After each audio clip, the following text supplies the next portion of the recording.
اللہ تعالیٰ کا کرم ہے کہ اس نے ہمیں موقع دیا. آج ہماری 20ویں نشست ہے. پچھلی دفعہ ہم نے بات کی تھی عام الحزن کے بارے میں. عام الحزن کا مطلب کیا ہے؟ غم کا سال. غم کا سال. عام کہتے ہیں سال کو، حزن کہتے ہیں شدید غم کو. تو غم کا سال پچھلی دفعہ ہم نے اس کے بارے میں بات کی تھی. ہم نے یہ دیکھا تھا کہ شیب ابی طالب سے واپس آنے کے بعد ابو طالب کی طبیعت بگڑ گئی اور لوگوں کو نظر آنے لگا کہ اب یہ وفات کے قریب ہیں. تو وہ ان کے پاس آئے اور کہا کہ آپ ہمارا اور محمد صلی اللہ علیہ وسلم کا آپس میں کوئی عہد و پیمان کر دیں، معاملہ سیٹ کر دیں، کیونکہ آپ کے گزرنے کے بعد معلوم نہیں کیا ہوگا، لوگ ہمیں تانا نہ دیں. خیر جو پیشکش انہوں نے کی، نبی کریم صلی اللہ علیہ وسلم نے کہا کہ یہ صرف اسی صورت میں ممکن ہے، میں تو توحید کی دعوت دیتا رہوں گا. اس پر کوئی عہد و پیمان نہ ہو پایا اور ابو طالب کی وفات ہو گئی، جس سے نبی کریم صلی اللہ علیہ وسلم کو شدید دکھ ہوا. اس کے چند دن کے بعد حضرت خدیجہ رضی اللہ تعالیٰ عنہا کی بھی وفات ہو گئی، جو نبی کریم صلی اللہ علیہ وسلم کی شریک حیات ہی نہیں، شریک غم بھی تھی.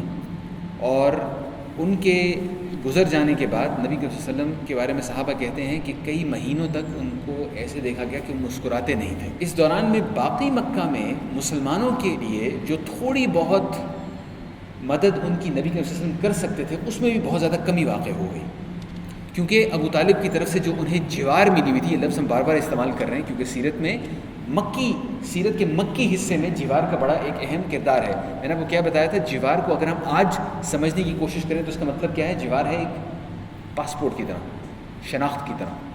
کیا آپ کو یہاں رہنے کی اجازت ہے یا نہیں ہے؟ اور وہ جوار کسی نہ کسی بڑے آدمی سے ملتی تھی، مکہ کے کسی سردار سے ملتی تھی، یا کسی بھی شہر میں اگر آپ رہتے ہوں، کسی قبیلے میں رہتے ہوں، اس کے سردار سے ملتی تھی. تو نبی کریم صلی اللہ علیہ وسلم کے پاس ابو طالب کی طرف سے جوار تھی، کیونکہ وہ ان کے چچا تھے، والد کی طرح تھے. جب وہ فوت ہو گئے تو اس کے فوراً بعد ہم نے کیا کہا تھا؟ جوار کس نے دی؟ چند دن کے لیے، صرف چند دن کے لیے ابو لہب نے جوار دی، اور صرف اس لیے دی کہ میں اب بنو ہاشم کا سردار بن گیا ہوں اور ابو طالب کی اقتداء میں جو انہوں نے کیا تھا مجھے بھی کرنا چاہیے. اس نے جوار دی. اتنے میں ابو جہل، جس کو میں نے پچھلی دفعہ بھی آپ کو یاد دہانی کروائی تھی کہ انسانوں میں بھی شیطان ہوتے ہیں، اور ابو جہل شیطان تھا. نبی کے وسلم نے ابو جہل کے بارے میں غزوہ بدر کے بعد فرمایا تھا یہ اس امت کا فرعون تھا. فرعون. تو قرآن شریف میں جو فرعون کا قصہ آتا ہے، کبھی آپ کو پڑھنے کا موقع ملے تو اس پہ تدبر کیجیے گا. وہ کس قسم کا انسان تھا؟ کیا اس قسم کے انسان آج کل بھی پائے جاتے ہیں؟ کتنے سخت دل لوگ ہوتے ہیں. اللہ تعالیٰ قرآن شریف میں فرماتے ہیں کہ حتیٰ کہ کچھ تو ایسے پتھر بھی ہوتے ہیں، ان لوگوں کے دل اس سے بھی سخت ہیں. تو ابو جہل ابو لہب کے پاس آیا اور کہا کہ تم نے جوار دی ہے، کس بنیاد پہ دی ہے؟ تمہیں معلوم نہیں کہ وہ ابو طالب کے بارے میں کیا کہتے ہیں؟ اور اس طریقے سے اس نے شیطانی بات کی، اور پھر وہ ابو لہب نے چند دن کے بعد وہ جوار لے لی. نبی کریم صلی اللہ علیہ وسلم کے پاس کوئی طریقہ نہیں تھا پھر مکہ میں رہنے کا. ان کے پاس کوئی جواز نہیں تھا، ان کے پاس کوئی اجازت نہیں تھی اب مکہ میں رہنے کی. تو اگر اب وہ مکہ میں نہیں رہ سکتے تو کہاں جائیں؟ اس سلسلے میں آج ہم بات کریں گے کہ اس کے بعد کیا ہوا. جب نبی کریم صلی اللہ علیہ وسلم سے جوار لے لی گئی، حالانکہ وہ خود مکہ کے باشندے تھے، جب ان سے جوار لے لی گئی تو پھر وہ کہاں جائیں؟ آج کل آپ اور میں دیکھ رہے ہیں کہ برما میں مسلمانوں کے ساتھ کیا ہو رہا ہے. وہ وہاں کے رہنے والے لوگ ہیں، لیکن ان سے وہاں رہنے کی جوار لے لی گئی ہے کہ ان کو وہاں رہنے کا کوئی حق نہیں. نبی کریم صلی اللہ علیہ وسلم نے اس کے بعد قصد کیا، فیصلہ کیا کہ مکہ سے باہر کہیں کوئی جگہ، کوئی جائے پناہ، کوئی ایسی جگہ تلاش کی جائے جہاں پر نہ صرف نبی کریم صلی اللہ علیہ وسلم کو رہنے کا موقع مل سکے بلکہ ساتھ ساتھ وہاں پہ تبلیغ کرنے کی بھی اجازت ہو. یہ اہم بات تھی، کیونکہ اگر صرف پناہ چاہیے تھی تو وہیں پہ مکہ میں رہ کے کہہ سکتے تھے چلو ٹھیک ہے میں چند دن تبلیغ نہیں کرتا، ٹھیک ہے رہ لیں، کوئی مسئلہ نہیں. تبلیغ بہرحال کرنی تھی تو کوئی ایسی جگہ چاہیے تھی جہاں جا کر توحید کی تبلیغ کی جا سکے. نبی کریم صلی اللہ علیہ وسلم نے طائف کا انتخاب کیا. طائف. اب طائف کہاں واقع ہے؟ آپ میں سے کئیوں کو موقع ملا ہوگا حج پہ، عمرے پہ جانے کا. ممکن ہے سعودی عرب میں آپ میں سے چند لوگوں نے کچھ وقت بھی گزارا ہو. مکہ سے تقریباً 60 کلومیٹر کے فاصلے پر ایک شہر ہے جو ذرا پہاڑی علاقے میں واقع ہے، اس کا نام ہے طائف. طائف نسبتاً ٹھنڈی جگہ ہے اور وہاں پہ پانی بہت ہے، بہت ہی وافر مقدار میں پانی ہے، جس کی وجہ سے اس جگہ میں باغات ہوتے ہیں. حتیٰ کہ مکہ کے لوگوں نے بھی طائف میں زمین خریدی ہوئی تھی، ان کے باغات تھے وہاں پہ اور کبھی کبھی وہاں جایا کرتے تھے. آج کے واقعے میں جو ہم واقعہ دیکھیں گے اس میں آپ دیکھیں گے مکہ کے کچھ لوگ بھی وہاں موجود ہوا کرتے تھے. لیکن جو قبیلہ مکہ میں تھا اس کو ہم کیا کہتے ہیں؟ اس کا نام ہم کیا جانتے ہیں؟ جس قبیلے نے قبضہ کیا ہوا تھا مکہ پہ؟ قریش. جس قبیلے نے طائف پہ قبضہ کیا ہوا تھا اس کا نام کسی کو معلوم ہے؟ ثقیف. ثقیف سے ثقیف، بنو ثقیف، اور یہ نام بھی اہم ہے کیونکہ سیرت میں بار بار آئے گا. اتنا اہم ہے کہ قریش کے لوگ اپنے آپ کو جتنا اہم سمجھتے تھے وہ ثقیف کے لوگوں کو اس سے قریب قریب سمجھتے تھے. قریتین العظیمتین، قرآن شریف میں بھی اس چیز کا ذکر ہے کہ یہ لوگ کہتے تھے کہ کیوں نہیں یہ جو تم پر وہی نازل ہوئی ہے یہ کیوں نہیں ان دو عظیم شہروں کے لوگ بڑے لوگوں میں سے کسی ایک پر نازل ہوئی. وہ دو عظیم شہر کون تھے؟ مکہ اور طائف. طائف ایک اہم شہر تھا، قریب واقع تھا، اور اس کی قدرتی ساخت ایسی ہے کہ وہ قلعہ نما جگہ ہے، اس پہ حملہ نہیں کیا جا سکتا. تو جو لوگ ثقیف کے اندر رہا کرتے تھے، طائف کے اندر رہا کرتے تھے، وہ ان کا دفاع بڑا اچھا تھا، ان پر کوئی حملہ نہیں کر سکتا تھا، اور ان کے بڑے گہرے روابط تھے. ان کے کزن رہتے تھے پہاڑوں سے نیچے، جن کا نام آپ پہلے سن چکے ہیں، بنو سعد. یہ بنو سعد کون تھے؟ بنو ثقیف رہتے ہیں پہاڑوں میں، اور ان کے رشتہ دار رہتے ہیں نیچے میدانوں میں بالکل طائف کے ساتھ، بنو سعد. حلیمہ سعدیہ، حضرت حلیمہ سعدیہ جنہوں نے نبی کے صلی اللہ علیہ وسلم کو دودھ پلایا تھا، حضرت حلیمہ سعدیہ جن کے پاس نبی کے صلی اللہ علیہ وسلم نے اپنا بچپن گزارا تھا، وہ بنو سعد کی تھی. بنو سعد پہاڑوں سے نیچے رہا کرتے تھے. تو یہ جو علاقہ ہے اس کی بڑی اہمیت ہے، کیونکہ بعد میں سیرت میں بعد میں جب مکہ فتح بھی ہو گیا تو اس کے بعد طائف کی فتح بھی ایک الگ مہم تھی. اللہ تعالیٰ نے ہمیں موقع دیا تو ہم انشاءاللہ اس تک بھی پہنچیں گے. یہ بات ہے شوال سن 10 ہجری کی، یعنی محرم میں تمام واقعات ہوئے. نبی کے صلی اللہ علیہ وسلم کے چچا کی اور اہلیہ کی وفات ہوئی ہے. بس چند دنوں کے بعد نبی کے صلی اللہ علیہ وسلم نے قصد کیا طائف جانے کا، اور وہ خاموشی سے نکل گئے. ان کے ساتھ ان کے منہ بولے بیٹے بھی تھے، حضرت زید بن حارثہ رضی اللہ عنہ. ان کو اس زمانے میں کیا کہا جاتا تھا؟ زید بن محمد. اب ہمیں اجازت نہیں، کیونکہ قرآن شریف میں اس بارے میں آیت آ چکی ہے، ہم نہیں کہہ سکتے.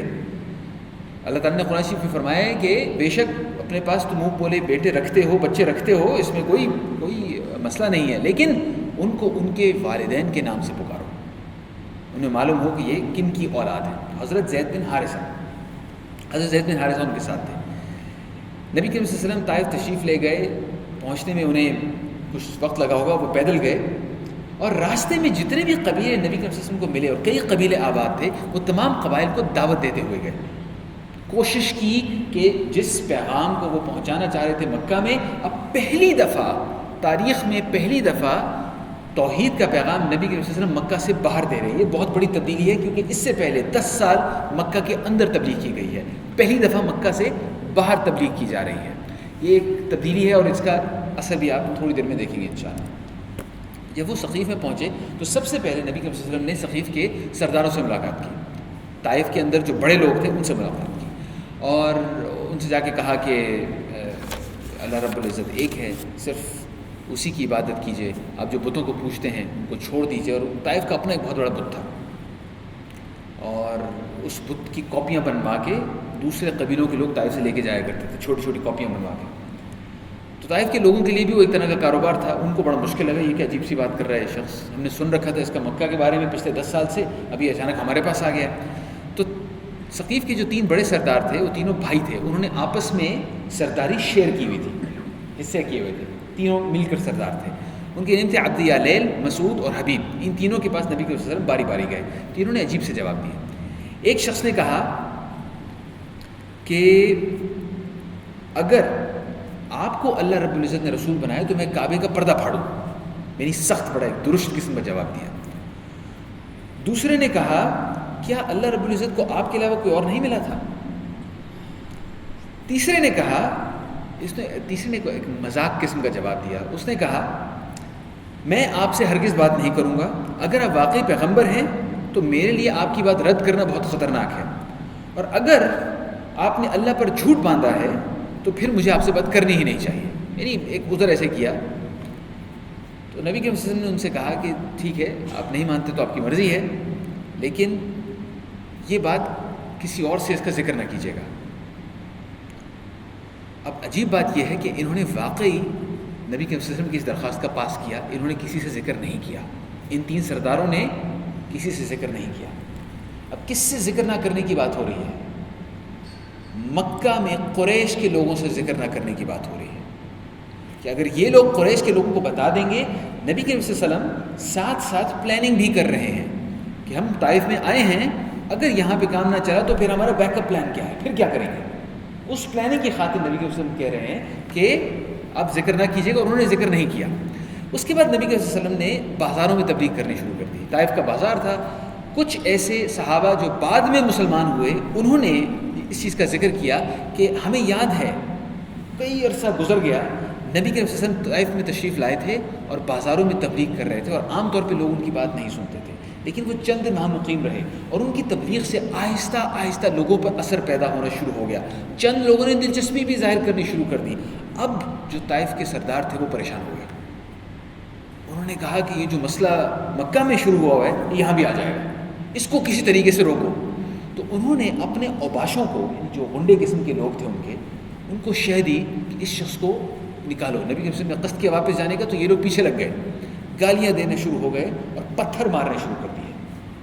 وہ پتھر اتنی زور زور سے مار رہے تھے، نبی کے وسلم کو لگ بھی رہے تھے، اور حضرت زید بن حارثہ ان کو دفاع کرنے کی کوشش کر رہے تھے کہ ان کو خود پتھر کھا رہے تھے. لیکن اس کے باوجود اتنے پتھر لگے اور اتنا خون نکلا کہ ہمیں روایت میں ملتا ہے کہ نبی کے وسلم کی جوتیوں میں ان کا خون جم گیا.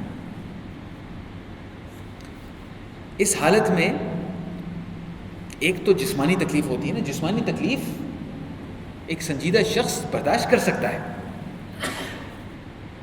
ایک انسان کی عزت پر جب اس قسم کا حملہ کیا جائے کہ پتھر مارے جا رہے ہیں اور اتنا باعزت شخص، اس کو پتھر مارے جا رہے ہیں، گالیاں دی جا رہی ہیں، یہ برداشت کرنا بہت مشکل ہوتا ہے. لیکن اللہ رب العزت کی محبت میں اور اپنے مشن کے پیچھے نبی کریم صلی اللہ علیہ وسلم نے یہ بھی برداشت کیا. جب وہ طائف سے نکل رہے تھے، اس کے بارے میں علماء یہ بھی کہتے ہیں کہ جو اس قسم کی تکالیف نبی کریم صلی اللہ علیہ وسلم کو دی گئی، جو ہمیں بڑی انہونی سی لگتی ہیں کہ اللہ رب العزت نے اپنے چنے ہوئے بندے کو اس قسم کی بھٹی سے گزارا، اس کی کیا وجہ تھی؟ تو علماء کہتے ہیں کہ اللہ رب العزت کا ایک طریقہ ہے کہ وہ درجات کیسے بلند کرتا ہے، اور نبی کے وسلم کا درجہ سب سے بلند ہے، تو ان کو جن تکلیفوں سے گزارا گیا وہ بھی ہم سب سے سخت تھی. اور نبی کے وسلم کی اس سلسلے میں ایک حدیث بھی ہے کہ جو سب سے زیادہ بڑی بلا آتی ہے وہ اللہ تعالیٰ کے انبیاء پر آتی ہے. سب سے بڑی مصیبت ہے یہ اللہ تعالیٰ کے وہ نبی ہیں جنہوں نے اپنی زندگی میں اپنی بیوی کو، اپنے بچوں کو اپنے ہاتھوں سے قبروں میں اتارا. نبی کے وسلم کے سارے بچوں میں سے صرف حضرت فاطمہ ان کے بعد زندہ رہیں، اور وہ بھی صرف 6 مہینے تک. ہمارے لیے تصور کرنا مشکل ہے، اور اللہ رب العزت آپ کو اور مجھے، ہم سب کو اس قسم کی بلا سے بچائے، آمین. اس قسم کی آزمائش سے بچائے، آمین. لیکن جن پر آزمائشیں آتی ہیں اللہ تعالیٰ کے چنے ہوئے بندوں پر، ان کے دل میں کبھی کبھی یہ کھٹکا بھی پیدا ہو جاتا ہے کہ کہیں اللہ تعالیٰ کی سزا تو نہیں، کہیں ایسا تو نہیں کہ اللہ رب العزت مجھ سے ناراض ہے. نبی کے وسلم کے ذہن میں بھی شاید اس قسم کا خیال آیا، تو انہوں نے ایک دعا کی. وہ دعا کچھ ضعیف روایت سے ہم تک پہنچتی ہے، لیکن اس کا مفہوم صحیح ہے، مفہوم مستند ہے. تو وہ دعا میں آپ کے سامنے پیش کرتا ہوں. میں عام طور پہ رواں ترجمہ کرتا ہوں، میں جو پڑھتا جاتا ہوں میں ترجمہ کرتا جاتا ہوں، لیکن اس میں پھر غلطی ہو جاتی ہے. کئی دفعہ کسی لفظ کا ترجمہ کے لیے مجھے صحیح لفظ یاد نہیں رہتا، تو میں آج ترجمہ اپنے ساتھ لے کر آیا. میں اردو میں اس کا ترجمہ پھر روانی سے کر لوں گا انشاءاللہ. نبی صلی اللہ علیہ وسلم نے فرمایا: اللہم الیک اشکو ضعف قوتی وقلت حیلتی وہوانی علی الناس ارحم الراحمین انت ارحم الراحمین الى من تکلنی الى عدو یتجہمنی او الى قریب ملکتہ امری ان لم تکن غضبان علی فلا ابالی غیر ان اعافیتک اوسع لی اعوذ بنور وجهك الذي اشرقت له الظلمات وصلح عليه امر الدنيا والآخرة أن تنزل بي غضبك أو تحل علي سخطك لك العبتي حتى ترضى ولا حول ولا قوة إلا بك. اچھا، اس میں کچھ الفاظ ہیں جو اتنی فصیح عربی ہے کہ 2-3 الفاظ ہیں جو کہ مجھے ویسے بھی معلوم نہیں ہے. اس کا ترجمہ کچھ یوں ہے: اے میرے رب، میں تجھ ہی سے اپنی کمزوری اور بے بسی اور لوگوں کے نزدیک اپنی بے قدری کا شکوہ کرتا ہوں.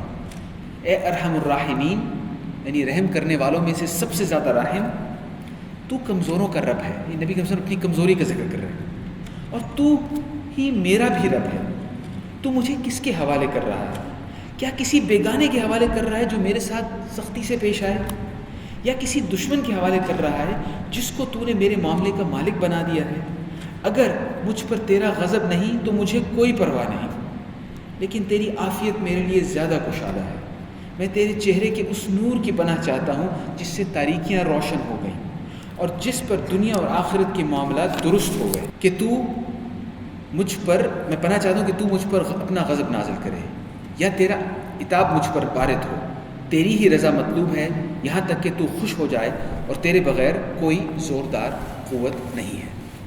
نبی کریم صلی اللہ علیہ وسلم کی اس دعا کو ترجمہ کیا ہے، اور میں آپ کو بتا سکتا ہوں کہ جو اردو ترجمہ ہے اس کا عربی سے کوئی موازنہ نہیں. جو عربی میں الفاظ ہیں وہ انسان کا دل پگھل جاتا ہے.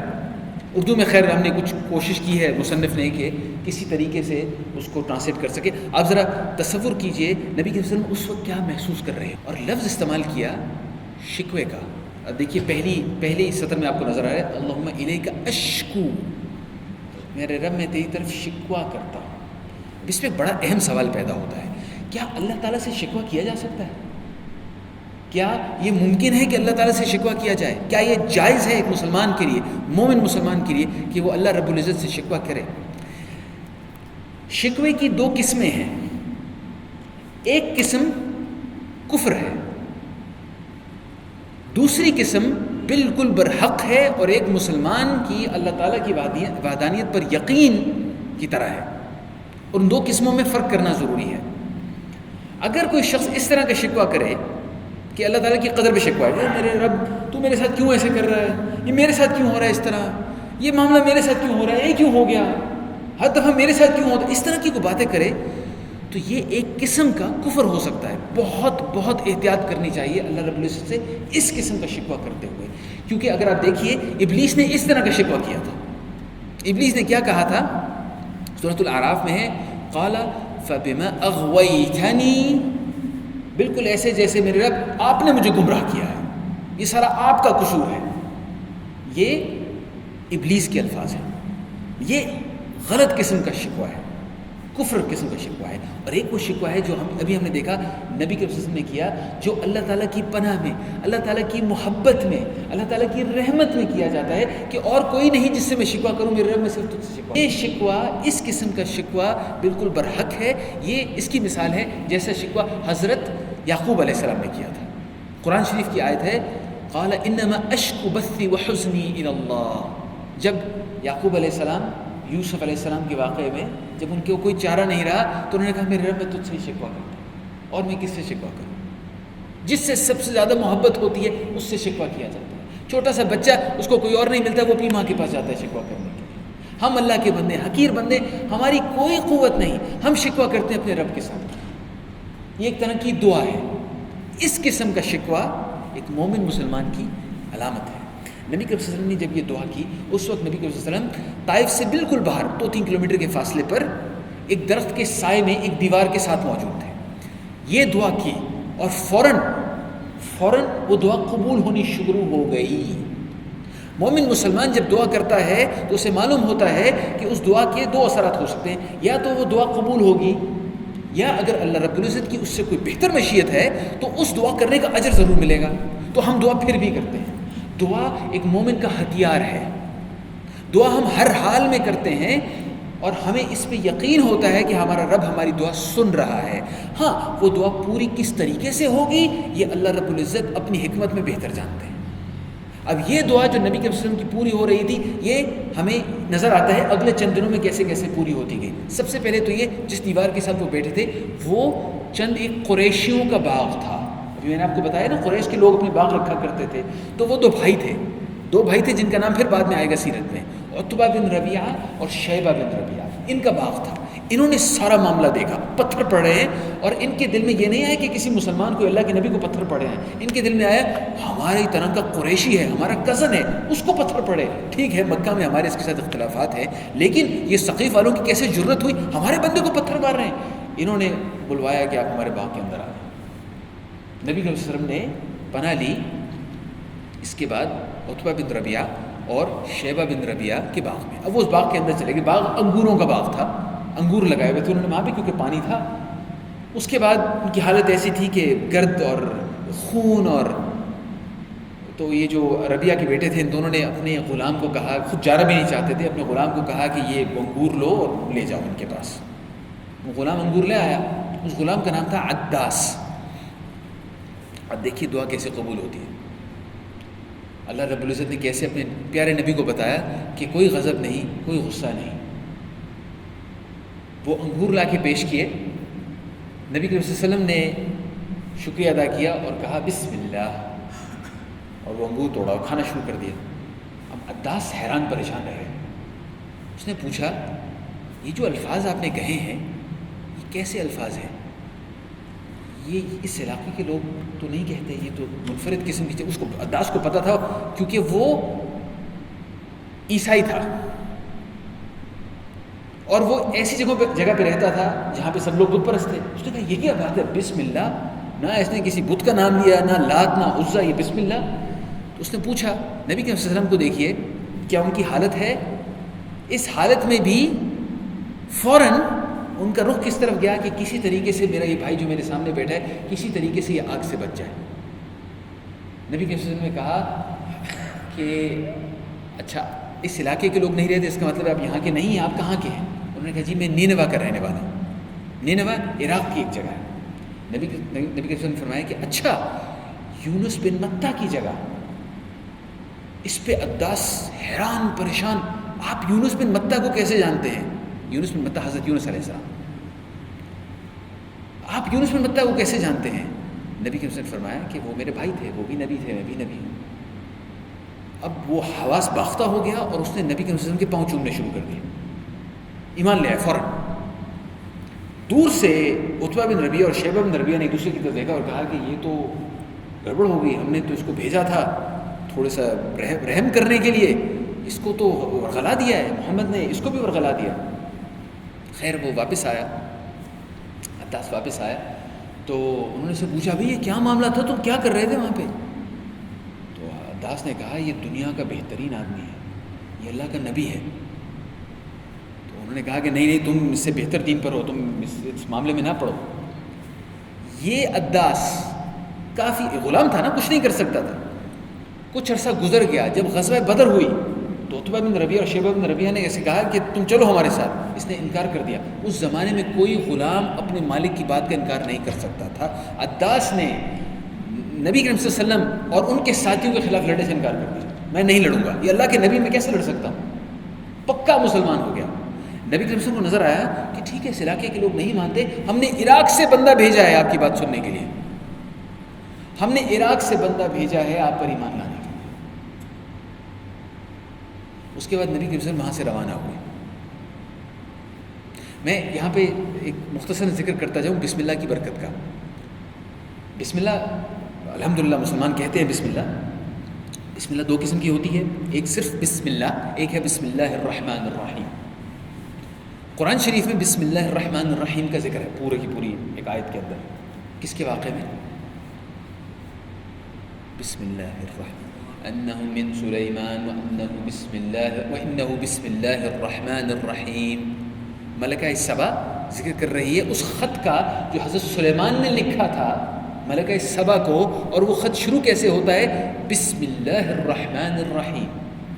یہ نبی کے وسلم کے آنے سے تقریباً 1800 سال پہلے کا واقعہ ہے، 1700-1800 سال پہلے کا واقعہ ہے کہ وہ خط بھیجا گیا تھا اور اس میں لکھا تھا بسم اللہ الرحمن الرحیم. یعنی یہ صرف ہماری امت میں نہیں، اس زمانے میں جو زبان بولی جاتی تھی اس میں بھی یہ چیز کہی جاتی تھی. یہ ہے بسم اللہ الرحمن الرحیم. ہم قرآن شریف کی کوئی صورت شروع کرتے ہیں تو شروع میں کہتے ہیں بسم اللہ الرحمن الرحیم، اور جب کوئی کام شروع کرتے ہیں تو ہم اس کو کہتے ہیں بسم اللہ، اللہ کے نام سے، تاکہ ہمارے کام میں برکت پڑ جائے. نبی صلی اللہ علیہ وسلم کا فرمان ہے کہ وہ کام جسے شروع کرتے ہوئے بسم اللہ نہیں کہا گیا اس میں برکت نہیں رہتی. تو برکت کے لیے اللہ تعالیٰ کا نام ہم ساتھ لیتے ہیں. اس سے ہمارے لیے ایک یاد دہانی بھی ہو جاتی ہے، بھائی جو کام کر رہے ہو کیا واقعی اللہ کی رضا کے مطابق ہے؟ کوئی غلط کام کرنے کے لیے میں جاؤں کہیں، خدا نہ خواستہ میں جاؤں اور غلط کام کرنے سے پہلے بسم اللہ، انسان سوچے گا یار کیا عجیب سی بات ہے، میں کیا کرنے جا رہا ہوں، کیا کہہ رہا ہوں، خود شرم آ جائے گی انسان کو. تو بسم اللہ بڑی اہم چیز ہے، اسے ہم اپنی زندگی کا حصہ بنائیں، اپنے گھر والوں کو بھی سکھائیں. اس پر نبی کے وسلم جب اس باغ سے باہر نکلے وہ چلنا شروع ہوئے، حتیٰ کہ وہ ایک جگہ پہنچے جسے کہتے ہیں قرن ثعالب. ثعالب اب اس کا میں ترجمہ کروں، ثعلب کہتے ہیں لومڑی کو. قرن ثعالب ایک جگہ، وہاں پہ لومڑی آتی ہوں گی، وہ خیر اس جگہ پہ پہنچے تو انہوں نے یہ محسوس کیا کہ ان کے اوپر ایک بادل ہے جو سایہ فگن ہے، ارد گرد دھوپ چمچما رہی ہے، نبی کے وسلم کے اوپر ایک سایہ ہے، بادل کا سایہ ہے۔ جبریل علیہ السلام تشریف لائے اور انہوں نے کہا کہ آپ کے رب نے مجھے آپ کی طرف بھیجا ہے اور میرے ساتھ پہاڑوں کا فرشتہ ہے، اور اگر آپ حکم دیں، اور پہاڑوں کے فرشتے نے بھی سلام کیا نبی کے وسلم کو، آپ حکم دیں تو یہ جو 2 پہاڑ ہیں طائف کے ارد گرد، انہیں آپس میں ملا دیا جائے، طائف والے ختم ہو جائیں گے۔ جس قسم کی حالت میں نبی کے وسلم اس وقت تھے، وہ جاننے کے باوجود آپ اور میں جانتے ہیں کہ انہوں نے کیا جواب دیا۔ انہوں نے کہا کہ نہیں، مجھے امید ہے کہ ان کی آنے والی نسلوں میں لوگ ایمان لائیں گے، اور نبی کے وسلم کی اپنی زندگی میں طائف کے لوگ اسلام لے آئے، اور آج طائف اسلام کا ایک گڑھ ہے۔ حتیٰ کہ جب باقی عرب میں ارتداد کی ایک لہر چلی تھی، لوگ مرتد ہونا شروع ہو گئے تھے، اس علاقے کے لوگ پھر بھی مسلمان رہے تھے۔ نبی کے وسلم کی اس وقت کی امید کا اللہ رب العزت نے پاس رکھا۔ اس کے بعد نبی کے وسلم کو اطمینان ہو گیا کہ اللہ رب العزت میرے ساتھ ہے، اور جو میں پریشانی محسوس کر رہا تھا وہ پریشانی دور ہو گئی۔ کچھ آگے چلے اور وادی نخلہ میں قیام کیا، یہاں پہ نبی کے وسلم چند دن تک رہے، اور اس حالت میں بھی رات کو تہجد کی نماز کے لیے اٹھتے تھے۔ نبی کے وسلم کا معمول تھا، اور اللہ رب العزت نے تہجد نبی کے وسلم پر فرض کی ہوئی تھی۔ تہجد کی نماز میں نبی کے وسلم قرآن شریف پڑھا کرتے تھے۔ رات کا وقت ہے، سردی ہے، خاموشی ہے، صحرا میں مکمل تاریکی ہے، اور ایک آواز ہے، نبی کے وسلم کی تلاوت کی آواز ہے۔ اس آواز کو جنوں کی ایک جماعت نے سنا۔ جن انسانوں کی طرح اللہ تعالیٰ کی ایک ذہین مخلوق ہے، مخلوق جو آپ کو اور مجھے نظر نہیں آتی ہے، لیکن اس مخلوق کو ہم نظر آتے ہیں، اور وہ اس وقت بھی ہمارے یہاں موجود ہے۔ آپ اور میں اس کے بارے میں پہلے بھی کچھ نشستوں میں بات کر چکے ہیں۔ اس وقت تک جنوں تک پیغام نہیں پہنچا تھا، اور نبی کریم صلی اللہ علیہ وسلم کو بھیجا گیا ہے انسانوں کی طرف بھی اور جنوں کی طرف بھی۔ تو جنوں کی ایک جماعت نے پیغام سنا۔ ہمیں اس واقعے کا ذکر ملتا ہے قرآن شریف میں 2 جگہوں پر، ایک سورۃ الاحقاف میں ہے، اعوذ باللہ من الشیطان الرجیم، وَإِذْ صَرَفْنَا إِلَيْكَ نَفْرًا مِنَ الْجِنِّ يَسْتَمِعُونَ الْقُرْآنَ فَلَمَّا حَضَرُوهُ قَالُوا أَنصِتُوا۔ ہم نے آپ کی طرف بھیجی جنوں کی ایک جماعت، جنہوں نے قرآن شریف کو سنا۔ اچھا، سنا اردو میں ہم صرف سنا کہتے ہیں، عربی میں سنا کی بھی کئی شکلیں ہیں۔ سمع بھی ہو سکتی ہے، استماع بھی ہو سکتی ہے۔ سمع کا مطلب سنا، سنی انسنی کر دی۔ استماع کا مطلب ہوتا ہے غور سے سنا، کیا میں سننے کی کوشش کر رہا ہوں۔ یستمعون القرآن، انہوں نے غور سے سنا، یہ کیا بات ہے، رک جاؤ۔ اور ایک دوسرے کو کہا انصتوا، خاموش، یہ کیا آواز ہے۔ انہیں سنا۔ فلما قضوا ولوا الى قومهم منذرین، اور جب وہ ختم ہو گیا تو وہ اپنی قوم کی طرف لوٹے خوف دلانے والے بن کر، اسلام کی طرف بلانے والے بن کر۔ اللہ رب العزت اپنے نبی کو دکھا رہے ہیں کہ مکہ والے نہیں مانتے، طائف والے نہیں مانتے، عراق کا یہ بندہ مان گیا، فرشتے ہم نے آپ کے پاس بھیجے، جن آپ کے ہاتھوں پر ایمان لائیں گے۔ قالوا یا قومنا ان سمعنا کتابا، اے ہماری قوم، انہوں نے اپنی قوم کو جا کے کہا، اے ہماری قوم، ہم نے سنی ہے ایک کتاب، انزل من بعد موسیٰ، موسیٰ علیہ السلام کے بعد یہ کتاب نازل ہوئی ہے، مصدقا لما بین یدیہ یہدی الی الحق، تصدیق کرتی ہے اس چیز کی جو پہلے سے موجود ہے، اس ہدایت کی جو پہلے سے موجود ہے، حق کی طرف بلاتی ہے، ولی طریق مستقیم، اور سیدھے راستے کی طرف۔ یا قومنا، اے ہماری قوم، اجیبوا داعی اللہ، اے ہماری قوم ایمان لے آؤ اس داعی کی طرف، اللہ تعالیٰ کی طرف دعوت دینے والے کی طرف ایمان لے آؤ۔ وآمنوا بہ یغفر لکم من ذنوبکم، اللہ تعالیٰ تمہارے گناہ معاف کریں گے، ویجرکم من عذاب علیم، اور تمہیں سخت عذاب سے بچائیں گے۔ نبی کریم صلی اللہ علیہ وسلم کو معلوم نہیں تھا کہ یہ معاملہ ہو گیا، انہیں وحی میں یہ پتہ چلا۔ اسی طریقے سے سورۃ الجن ایک ہے جو بہت دلچسپ ہے، ہمارے پاس اتنا وقت نہیں کہ اس کی تفصیل میں جائیں، اللہ تعالیٰ نے موقع دیا تو کبھی کریں گے انشاءاللہ۔ قل اوحی الی، کہہ دو کہ مجھ پہ وحی کی گئی، انہ استمع نفر من الجن، کہ جنوں کی ایک جماعت نے سنا غور سے، فقالوا، اور پھر انہوں نے کہا، ان سمعنا قرآنا عجبا، کہ ہم نے ایک عجیب سا، ایک خوبصورت سا، عجیب کا مطلب عربی میں ایسا بھی ہوتا ہے کہ جو دل کو بھائے، قرآن عجبا، ایک دل کو بھانے والا قرآن سنا ہے ہم نے، یہدی الی الرشد، سیدھے راستے کی طرف، ہدایت کی طرف، رشد کی طرف ہمیں ہدایت دیتا ہے. فآمنا به، اور ہم ایمان لے آئے اس کے اوپر. وَلَن نُشْرِكَ بِرَبِّنَا أَحَدًا، اور ہم اللہ رب العزت کے ساتھ کسی کو شریک نہیں کریں گے. اس کے بعد اس کی بھی تفصیل ہے کہ ہمارا جو سفیہ ہونا، ہمارا جو بیوقوف ہے، ہمارا بیوقوف، جنوں کا بیوقوف کون ہے؟ بیوقوف عظیم ابلیس. ہمارا جو بیوقوف ہے وہ جس طرح کی باتیں اب تک کرتا رہتا ہے، اسی صورت جن میں آ گیا ہے، وہ جو جس طرح کی باتیں کرتا رہتا ہے، اب تو ہمارے پاس حق آ گیا ہے، اس کی باتیں چھوڑو، یہ حق ہے. اور نبی صلی اللہ علیہ وسلم اس کے بعد جنوں کو تبلیغ کرتے رہے مکہ میں رہتے ہوئے. اگلے 2-3 سال نبی صلی اللہ علیہ وسلم مکہ میں گزارے.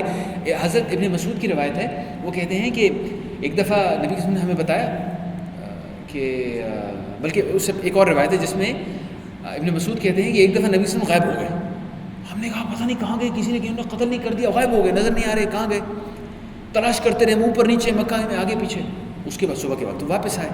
تو ہم نے پوچھا کہ یا رسول اللہ آپ کہاں گئے تھے؟ انہوں نے کہا کہ وہ جنوں کا ایک آدمی آیا تھا میرے پاس، اس نے کہا تھا کہ جماعت آئی ان کی طرف تبلیغ کرنی ہے، تو آپ ذرا ہمارے ساتھ چلیں. تو میں ان کے ساتھ گیا تھا. اس کے بعد وہ ہمیں لے کر اپنے ساتھ گئے اس جگہ پہ جہاں وہ جن تھے، اور وہاں دکھایا کہ یہاں پہ انہوں نے آگے جلائی تھی. وہ کہتے ہیں وہ جلے ہوئے پتھر ہمیں نظر آئے کہ آگ جلتی ہے نا، وہ پتھر کالک لگ جاتی ہے، اس میں سیاہی لگ جاتی ہے. وہ ہمیں نظر آیا کہ یہاں پہ کافی سارے لوگ آئے تھے. اس میں لوگ نہیں تھے، وہ جن تھے. پھر ایک اور دفعہ حضرت ابن مسعود ایسے ہی کہتے ہیں کہ ایک اور دفعہ ایسا ہوا. عبداللہ بن مسعود کون ہیں؟ مکے میں بکریاں چرایا کرتے تھے. یہ غلام نہیں تھے لیکن ان لوگوں میں شمار تھے جو مکہ کے نچلے طبقے کے لوگ تھے. ان کی عمر چھوٹی تھی، نبی کے قریب قریب رہا کرتے تھے. تو انہوں نے ایک اور دفعہ روایت میں یہ کہا کہ نبی صلی اللہ علیہ وسلم نے ایک دفعہ میں کہا کہ تم میں سے کوئی اگر چلنا چاہتا ہے میرے ساتھ جنوں کے اس معاملے میں دیکھنے کے لیے تو چلو. حضرت عبداللہ بن مسعود تیار ہو گئے، وہ چلے ان کے ساتھ. وہ کہتے ہیں ہم چلتے گئے. اس کے بعد نبی صلی اللہ علیہ وسلم کی جگہ پہنچے، انہوں نے ایک نشان لگا دیا کہ اس سے آگے نہ آنا. اور مومن مسلمان تھے، کبھی بھی نبی صلی اللہ علیہ وسلم کے حکم کی نافرمانی نہیں کرتے تھے، وہیں کھڑے رہے. کہتے ہیں ہم نے آگے دیکھا نبی صلی اللہ علیہ وسلم گئے اور جیسے کچھ سیاہ بادل ہیں وہ اترنے شروع ہو گئے ان کے ارد گرد، حتیٰ کہ نبی صلی اللہ علیہ وسلم سیاہ بادلوں میں چھپ گئے اور وہ دیکھ رہے تھے. اور کافی دیر تو اس میں رہے اور باتیں ہوتی نہیں اور کچھ کہہ رہے تھے ان کو. اس کے بعد نبی صلی اللہ علیہ وسلم واپس آئے. کہا کہ اچھا کیا تم آگے نہیں آئے، ورنہ مطلب کوئی وہ شرارتی جن ہوتا ان میں سے کوئی اٹھا لیتا. تو نبی صلی اللہ علیہ وسلم کا ایک رابطہ تھا جنوں کے ساتھ، مکہ میں بھی مدینہ میں بھی. وہ آیا کرتے تھے ان سے پوچھنے کے لیے. اور جب وہ واپس آئے، نبی صلی اللہ علیہ وسلم کے ہاتھوں میں ہڈیاں تھیں، کچھ ہڈیاں انہوں نے دکھائیں اور بتایا کہ جنہوں نے ہم سے پوچھا کہ چلیں ہم مسلمان ہو گئے، ہمارا کھانا کیا ہے اب؟ تو انہوں نے کہا کہ جو کوئی مسلمان اللہ کا نام لے کر ذبح کرے گا نا، مسلمانوں کا ذبیحہ جو ہوتا ہے، ہم تو اس کے اوپر سے گوشت کھاتے ہیں، اس کے اوپر کوئی اس قسم کا رزق ہے جو اللہ رب العزت ان کو دیتا ہے. یعنی ہم جب کسی جانور کو اللہ کا نام لے کے ذبح کرتے ہیں وہ ان کے لیے حلال ہے، اور ہمارے جانوروں کا گوبر ان کے جانوروں کے لیے ہے. اس سے ہمیں یہ پتہ چلا کہ ان کے جانور بھی ہوتے ہیں، ہمیں تو نہیں نظر آتے. ہم نے ہمیشہ جنوں کی خوفناک قسم کی کہانیاں سنی ہیں، لیکن حقیقت میں جیسے انسان اچھے بھی ہوتے ہیں، خوفناک بھی ہوتے ہیں، ان میں بھی ایسے ہوتے ہیں. اور اگر انسان اپنے آپ کو شیطان کے شر سے محفوظ رکھنا چاہتا ہے اور شیطان جنوں کے شر سے محفوظ رکھنا چاہتا ہے تو اس کے لیے 2-3 چیزیں. ایک تو اپنے جسم کو پاک صاف رکھے، طہارت، اس پہ گندگی نہیں پڑنی چاہیے. پڑ گئی تو دھو لیں، صاف کر لیں، اس کے بعد انشاءاللہ پھر طاہر ہو جائیں گے. دوسری چیز ذکر کثرت سے کریں، خاص طور پہ صبح کے وقت، فجر کے فوراً بعد ذکر کریں. اور اس کے کچھ مسنون اذکار موجود ہیں، یہاں مسنون میں بھی لٹکائے جاتے ہیں، آپ کی مسجد میں کہیں نہ کہیں ہوں گے. مسنون اذکار کریں، کوشش کریں، تھوڑا سا ٹائم لگتا ہے، کریں اور باقاعدگی سے کریں. اور شام کو مغرب کے بعد کچھ اذکار ہوتے ہیں وہ ایسا آپ کو زبانی یاد ہو جائیں گے، وہ کریں. ان میں اہم ترین چیزیں ہیں آیت الکرسی اور 3 قل کریں. اور پھر غور کر کے کریں میں کیا پڑھ رہا ہوں، صرف کرنا کافی نہیں، غور کر کے کریں میں کیا پڑھ رہا ہوں، اللہ رب العزت کی پناہ میں آنا چاہتا ہوں. انشاءاللہ آپ کو کوئی مسئلہ نہیں ہوگا، انشاءاللہ کوئی مسئلہ نہیں ہوگا. صحیح، یہ چند ایک چیزیں ہو گئیں. یہ تھی جنوں کے ساتھ ملاقات. اس کے بعد نبی صلی اللہ علیہ وسلم کا دل ٹھہر گیا، لیکن ایک سوال تھا اس کے باوجود، کہاں جائیں؟ طائف جانے کا قصد کیا تھا لیکن وہاں معاملہ نہیں بنا، مکہ میں کوئی جوار نہیں. خیر نبی صلی اللہ علیہ وسلم نے واپس مکہ کا رخ کیا. حضرت زید بن حارثہ نے ان سے پوچھا کہ اب ہمارا کیا بنے گا، اب ہم کہاں جائیں گے، کیا ہوگا ہمارا؟ تو نبی صلی اللہ علیہ وسلم نے فرمایا کہ ہمیں گھبرانے کی کوئی ضرورت نہیں، اللہ تعالیٰ ہمارے ساتھ ہے. اور مکہ سے باہر کچھ ٹھہر گئے اور پیغام بھجوایا، گنے چنے چند ایک لوگوں کی طرف پیغام بھجوایا. ہمارے پاس تین کا ذکر ہے، تین لوگوں کا ذکر ہے. ایک ہے الاخنس. الاخنس بعد میں مسلمان ہو گئے تھے، ابھی مسلمان نہیں تھے. الاخنس نے معذرت کر لی اور کچھ بہانہ کر دیا، وہ اصل میں میں یہ اس وجہ سے نہیں کر سکتا، میری ان کے ساتھ ہم حلیف ہیں، ہمارا قبیلہ ان کے ساتھ، اس طرح کی وہ بات کر دی. ٹھیک ہے، وہ کم از کم انہوں نے نرمی سے کیا، دھتکارا نہیں، صرف کہا کہ میں معذرت چاہتا ہوں. اس کے بعد نبی کریم صلی اللہ علیہ وسلم نے ایک درخواست کی سہیل بن عمرو سے. سہیل بن عمرو کون ہے؟ آپ میں سے چند ایک لوگوں کو تو یاد ہوگا، سیرت میں اس کا ذکر بعد میں آئے گا. آپ نے کبھی سنا ہے کہ صلح حدیبیہ کے واقعے میں ایک مسلمان تھا جو بیڑیاں گھسیٹتے ہوئے آیا تھا اور اسے واپس کر دیا گیا تھا؟ اس کا نام ابو جندل تھا، ابو جندل رضی اللہ عنہ. سہیل ابو جندل کا وہ باپ ہے جو معاہدہ کرنے کے لیے آیا تھا اور اپنے بیٹے کو زبردستی واپس لے گیا تھا. بعد میں سہیل مسلمان ہو گیا اور بڑا پکا مسلمان ہوا، حتیٰ کہ جب مکہ کے لوگ اس وقت سوچ رہے تھے کہ ہم بھی مرتد ہو جائیں، سہیل نے تقریر کر کے ان کو روکا. لیکن اس وقت سہیل غیر مسلم تھا. غیر مسلم ہونے کے باوجود آپ ذرا دیکھیے کہ نبی کریم صلی اللہ علیہ وسلم، ظاہری بات ہے، ابو لہب کو نہیں بھجوا سکتے پیغام، ابو جہل کو تو نہیں بھجوا سکتے پیغام، یعنی غیر مسلموں میں بھی کچھ چنے ہوئے لوگ تھے، ان تک پیغام بھجوایا، سوچ سمجھ کے یہ شخص مناسب ہو سکتا ہے، اس میں کچھ اچھائی کی امید ہے، اس میں مجھے لگتا ہے کہ اس کے چہرے پہ کچھ ہدایت کے اثرات میں نے دیکھے ہیں، اس شخص کو میں نے دیکھا ہے وہ نرم دل ہے، ظلم نہیں کرتا. اس قسم کے کچھ لوگوں کی طرف نبی کے وسلم نے پیغام بھجوایا. یعنی کہ غیر مسلموں سے اگر مدد کی ضرورت پڑے تو بالکل جائز ہے، اگر وہ اس قسم کے غیر مسلم ہیں جو مدد کر سکتے ہوں. انہوں نے بھی معذرت کر لی، سہیل نے بھی معذرت کر لی. ہمیں ان کے نام کے ساتھ رضی اللہ عنہ کہنا چاہیے کیونکہ یہ دونوں بعد میں صحابی بنے، لیکن ابھی مسلمان نہیں تھے، اس لیے میں نے نہیں لکھا اس کے ساتھ. اچھا، سب سے آخر میں مطعم بن عدی. مطعم عربی میں ذرا تو کے تلفظ کی وجہ سے میں کہہ رہا ہوں، اردو میں کہیں مطعم بن عدی. تو مطعم بن عدی کی طرف نبی صلی اللہ علیہ وسلم نے پیغام بھجوایا، کہا کہ کیا مجھے آپ سے جوار مل سکتی ہے؟ مطعم بنی نوفل کا سردار تھا. بنی نوفل قریش کی ایک شاخ تھی، یعنی کوئی عام آدمی نہیں تھا، بڑا آدمی تھا، قریش کے طاقتور لوگوں میں شامل تھا. اور مطعم نے کہا جی ہاں. اپنے بیٹوں کو اس نے کہا کہ تم سب تیار ہو جاؤ، اپنے ہتھیار باندھو. ہتھیار باندھنے کا مقصد ہوتا تھا جیسے کوئی سوٹ پہنتا ہے تو ہتھیار باندھو.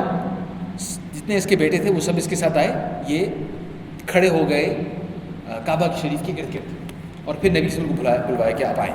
اور اپنے بیٹوں کے جلو میں درمیان میں ارد گرد وہ ہتھیار لیے ہوئے کھڑے تھے، ان کے ساتھ مطعم بن عدی آیا اور قریش کے سامنے کھڑے ہو کے کہا کہ قریش کے لوگوں، میں نے محمد بن عبداللہ بن عبد المطلب کو صلی اللہ علیہ وسلم کو میں نے جوار دی. اس پر ابو سفیان نے پوچھا کیا آپ نے جوار دی ہے یا ان کا دین قبول کیا ہے؟ تو مطعم نے کہا نہیں، میں نے جوار دی ہے.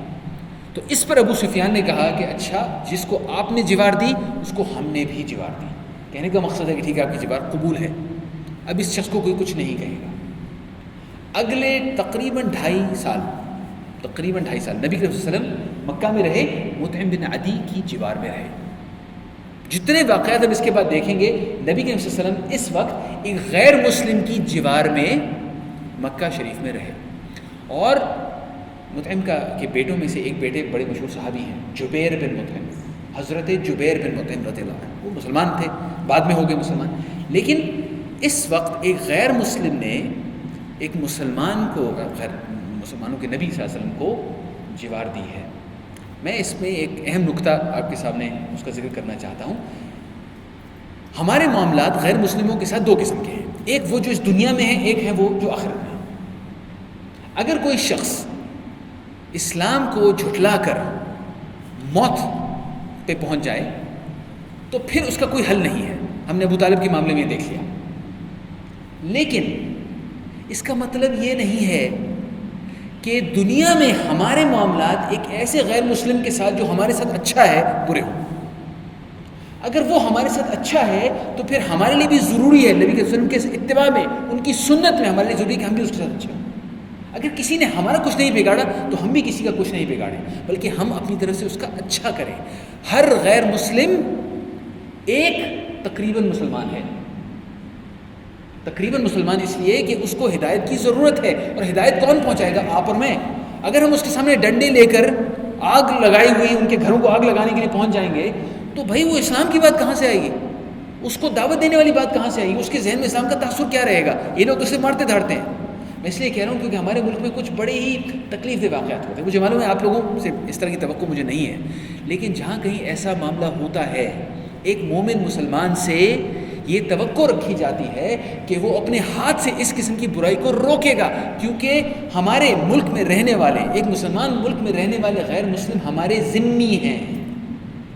ذمہ کا مطلب کیا ہوتا ہے؟ وہ جس کی ذمہ داری ہم پر ہے، جس کی حفاظت کی ذمہ داری ہم پر ہے. تابعین میں ایسے تابعین تھے کہ اگر کسی غیر مسلم پہ ظلم ہوتا دیکھتے تھے تو ایک دفعہ بلوہ ہو رہا تھا اور ایک تابعی تھے، یہ تابعی وہ جو صحابہ کے بعد آئے، انہوں نے اپنی چادر نکالی اور غیر مسلم کے اوپر حملہ ہو رہا تھا، کچھ چادر اس کے اوپر ڈالی، اس کو اپنے ساتھ لیا اور خود مار کھاتے ہوئے اسے ساتھ دے کے نکل گئے، اور یہ کہتے ہوئے کہ میرے نبی نے جو عہد کیا تھا ان کے ساتھ، جو ذمہ ہمارے ساتھ رہیں گے، ہم ان کی حفاظت کریں گے، میں کبھی وہ عہد نہیں توڑنے دوں گا. تو اگر کوئی اس قسم کا غلط واقعہ ہوتا ہے، ہماری ذمہ داری ہے کہ ہم اسے ہاتھ سے اگر ممکن ہے، نہیں تو کم از کم زبان سے روکنے کی کوشش کریں، اور دعا کریں کہ جو علم کی کمی کی وجہ سے کچھ اس قسم کے واقعات ہوتے ہیں ان کو اللہ رب العزت ہماری مدد کرے کہ وہ بالکل ختم ہو سکے. اب بالکل اختتام پہ آخری منٹ کے اندر میں آپ سے یہ پوچھنا چاہتا ہوں، اپنے ذہن میں سوال آئی، نبی کے وسلم نے جو اتنی ساری تکلیفیں برداشت کی اس لیے کی کہ اللہ رب العزت نے ان کو ایک مشن دیا تھا. کیا آپ نے اور میں نے اپنے مشن کے بارے میں سوچا ہے؟ پچھلی دفعہ میں نے آپ کو قرآن شریف کی ایک آیت بتائی تھی، کنتم خیر امہ، تم لوگ بہترین امت ہو، لیکن پھر اس کے بعد اس کی وجہ ہے کنتم خیر امہ اخرجت للناس، جسے نکالا گیا ہے دوسرے لوگوں کے لیے. اخرجت للناس، اب کیوں نکالا گیا ہے دوسرے لوگوں کے لیے؟ تأمرون بالمعروف، تم اچھی چیزوں کا حکم دو، اچھی چیزیں کرنے کے لیے کہو، اچھے انداز میں اچھی چیزیں کرنے کا حکم دو. وتنہون عن المنکر، اور بری چیزوں سے روکو. ہم وہ اس قسم کی امت ہیں. یہ مشن ہے جو میں نے نہیں گھڑا، اللہ رب العزت نے قرآن شریف میں آپ کو مجھے دے دیا.